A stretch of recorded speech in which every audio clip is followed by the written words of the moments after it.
Tonight, as you likely saw unfold here on CBS Texas, former President Barack Obama, former First Lady Michelle Obama making their cases for Vice President Kamala Harris to become the next president of the United States. And they also took time to take shots at former President Donald Trump as well. Also tonight at the Democratic National Convention, a Dallas woman who left Texas to get an abortion made a very public announcement about her life. Watching it all, Eye on Politics reporter Jack Fink. What did the Obamas say? What was the overarching message from the two of them tonight? Well, Doug, this isn't the first time former President Barack Obama spoke at the Democratic National Convention pushing for the first female president in the United States. 8 years ago, it was former Secretary of State Hillary Clinton.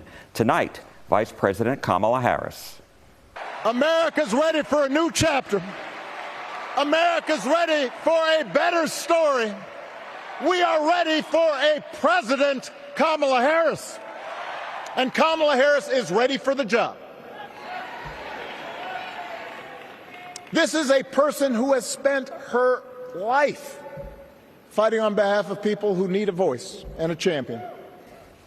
The former president also predicted a very tight race in November, and he praised President Biden, saying he defended democracy and calling him a selfless leader after he decided not to run for re-election.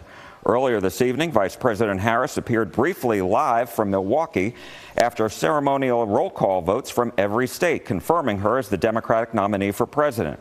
When it was Texas's turn at the roll call vote, Kate Cox of Dallas, who fled Texas to get an abortion during a troubled pregnancy, told the crowd she was pregnant again. She appeared with Cecile Richards, daughter of former Governor Ann Richards and former president of Planned Parenthood.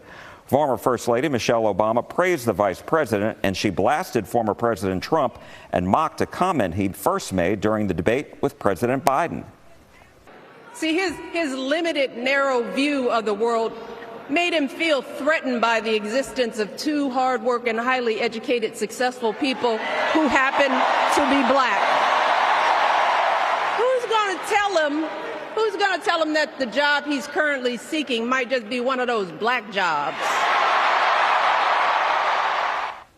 In a statement today, the Trump campaign said the vice president is more radical than former President Obama. But various Republicans spoke at the convention tonight and endorsed her. Tomorrow night, headliners include former President Bill Clinton and the vice presidential nominee, Minnesota Governor Tim Walz. A couple of nights ahead still. Jack Fink, thank you so much. And CBS News Texas and CBS News continuing coverage of the DNC all week long. Of course, the convention leads up to Thursday. That's the big night this week when Vice President and Democratic nominee for President Kamala Harris is set to speak.